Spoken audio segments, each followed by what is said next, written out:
Hi there, my name is Sara Kernohan and I'm a co-founder of CAM4animals, and this is part 2 of our chat or coffee with Cam to talk to Yaz from Yorkshire Pooches Therapy. Now, as you will know if you have been following the story of Tycho, the Romanian rescue dog, Yaz has fostered him and is taking on his therapy. So what we wanted to do really, having started his story in part 1 of these chats, I wanted to talk again to you, Yaz, hello. Hello. And ask you just to take the story on. So I remember that Sunday night late when you were sending us live videos of you waiting for Tycho to come. You knew he was on the happy bus, they call it, don't they? When they call it the happy bus. And you were waiting for him to be delivered to your doorstep in the early hours of Monday morning. Yeah. Wasn't it? So take the story on for us then, Yaz. Tycho's on his way over. He's arriving. Just, tell me how it was when he arrived, and let's, take us on the story and tell us how he. Yeah, absolutely. So when I just there's no feeling quite like it when you've got this, you've been looking at these pictures and these videos for so long. There's a plan in place of what I'm going to be doing with him, and then it's finally becoming a reality. Him arriving. So he arrived on his transport. Obviously we go through his paperwork, so he's got his import documentation, his little pet passport, so you check that, and the microchip, and then you give the transporters a harness, collar and a slip lead, because they have been travelling for 2 days. It's very, very stressful. So he just, I thought he'd be a lot bigger, and he's tiny. He's absolutely tiny, little tiny tiger. He comes out, he's got these big ears and these wide eyes going. He's got one little one, wasn't he? Got one that flops down and one that stands up, and he comes off this transport. He's going, what is going on? What is they are very overwhelmed when we get here. So I take him, and we go into the back garden because, of course, he's going to need the toilet. So everything's very calm, very slow. You have to talk very quietly. And he's just kind of walking around and looking. And then he went for the biggest wee I've ever seen in my life, which... But I was so impressed that, he could wee, like a normal dog. Because he's been paralysed, hasn't he? Those two hinds were being dragged along behind him. In case and now he was dragged. Yeah, and now he's standing up like a big boy, and I was going, oh my God, that's really good. Yeah. And then it was just, then begins the decompression phase. There's kind of part of me that just wants to scoop him up and tell him that he's safe, and he's so loved already, and he will never come to harm again. But that is just not what he needed at that point. He needed to go to the toilet, have a drink, have something to eat, small meal, and then sleep. Sleep is, you can't underestimate the power of sleep with a rescue dog. They've got to, all those stress levels have got to go. Yeah. Got to come right back down to base. So I put him in his crate. His crate, he's used to being in a kennel environment, outside. So to bring him into the home, that obviously brings its stresses with it. Obviously you can smell the other dogs and everything. So it's really important. He had quite a big crate that you could probably fit a Doberman in, and he's like the size of a Chihuahua. But he had his fresh water, his bed and everything. And he was still watching me a lot. I remember you shared a video, which is actually on our blog on the website, and you're reading to him. You're readings about herbs. About herbs. Yeah, that was the book I was reading at the time. Herbs for Pets, I think it is. And I think reading can't be underestimated. I have absolutely no expectation of him to interact with me, but the English dialect, or the Yorkshire dialect, is a lot different to the Romanian dialect, just the way that it sounds. So it was just about just softly speaking. I think I was reading to him about was it lavender maybe or something? I can't quite remember what herb it was I was reading. And he was like watching, and you could just see his eyes going, and then he just went bump. And it was just so nice. I don't want to leave him in like a panic and he doesn't know what's happening. He was okay with humans over there, so he might have, you know, and he did take some comfort from me being there reading to him. So Yaz, tell me what kind of therapies he's undergone then, given this injury that he came over with. So he's had a bit of a full lot thrown at him. So he's had canine massage therapy. He's not well, when he arrived, he wasn't in any position to have any kind of hands-on therapy because he's still processing my hands being on him, and you know, he doesn't know me, he doesn't trust me yet. So that came a little bit later on. So we did canine massage therapy. Sorry, I was going to say, you gave us the 3-second trick, don't yeah, you? I stick to a 3-second rule when you have a new rescue dog. Really light touch, so you just for 3 seconds and then you back off, and you allow them that time to process that touch, because every time he's interacted with a human, it's more than likely not been positive. So I just need to tell him, look, this is what I can do, but you just have a think about it, you process that. And he like looked, and then he kind of like leaned in a little bit more. We'll just do the 3 seconds, we'll back off again. Yeah.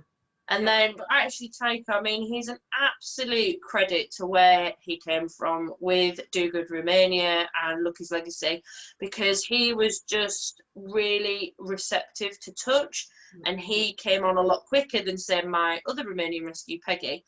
He really craved that human contact, but still it's kind of it's that fine balance of, oh, please, can you touch me? Oh God, no, I don't actually know you. So it's just, you know, reminding him that he doesn't quite know what he wants at the moment. So just, if you stick to the 3-second rule, you're on to a winner. So one way that I started his therapy was with my Fatizo. This is my absolute godsend, favourite bit of kit. I use it in near enough every session that I have. So an overview of Fatizo.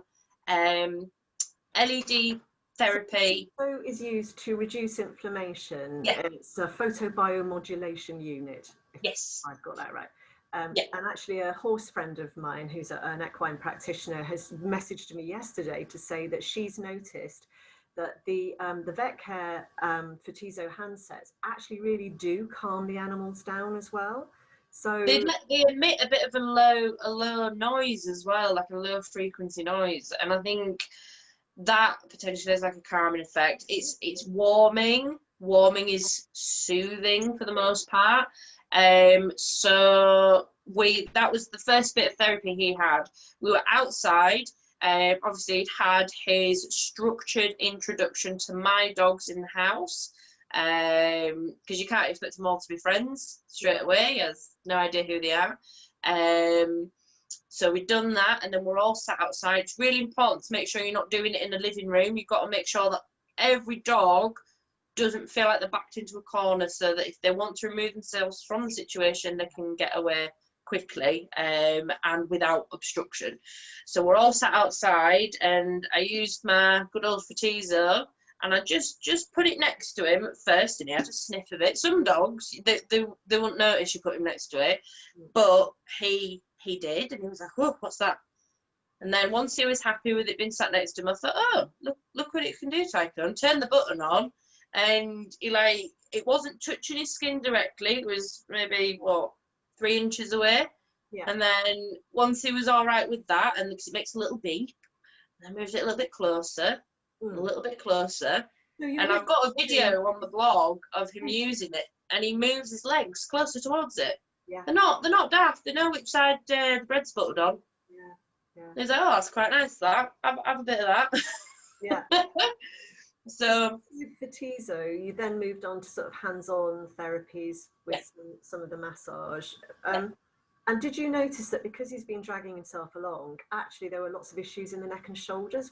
Did those come up at all? Yeah, he held a lot of tension in his neck and in his forelimbs because he'd been front loading so much, but also stress. Yeah. I find in dogs, stress, it can be held in the neck and the shoulders. We have to be mindful as well that Romanian rescue dogs hold a lot of emotional trauma around the neck, because unfortunately catch poles are used as commonplace over there with stray dogs. Right. So I have to be mindful that he's potentially had a lot of emotional trauma there. But for the most part, he was actually all right. He was receptive to that. He was probably thinking, oh, thank God, you know, like, that feels really nice. It was when I started working down his spine and towards his back end, he was watching me. Like, what are you doing? You know, and it was just about being really like, oh, look, this is really nice. And you show him, he goes, oh, yeah. Oh, I'm so sorry. All right. It's all right. We just lost a bit of signal there. Sorry. That's all right. So, I know that he's had, you've been working for Tycho, you've gradually gone towards canine massage as well. And then one of the other things that you've used to support him right from the start is some homeopathy. Yes. And he's in the room with me now. So, Tycho, I know we're talking about you. It's just. I want to say something. Would you like to show him? Pick him up so we can say hello. He's there wagging his tail going, you're talking about me, aren't you? Yeah. There we go. Hello. Hi, mate. Oh, It's not overly fond of being picked up. He reckons he's 10-men Tycho. He thinks he's a lion. He thinks he's. So when he gets picked up, he's most put out, aren't you? He actually looks like he's calmed down a lot since I last saw him, which wasn't that long ago. In his eyes, it sounds weird, but they get like excuse you, like a happiness and a softness in their eyes when as they're decompressing and as they're settling in and stuff. And with Peggy, it took a few months before I could see that softness, but he's just fitting really well. He's doing. He looks so much more chilled now than he did before. Bless him. So I was just talking about, he's under Brendan Clark, isn't he, as his vet? Howard. And I know that he used aconite for his shock when he arrived, and then good old arnica, because how could you not give arnica? And then you've also been looking at using and have been using hypericum for nerve damage. So using hypericum and arnica just helps to support him on a physical level with his nerves. So that is just, it's a really useful background support, and it's complementing everything else that's being done. Definitely. So it's lovely to see him looking calmer. I think this is kind of a nice place to pause this session, isn't it, really? So, because I just can't believe actually he's really changed even since I saw him last just a week ago.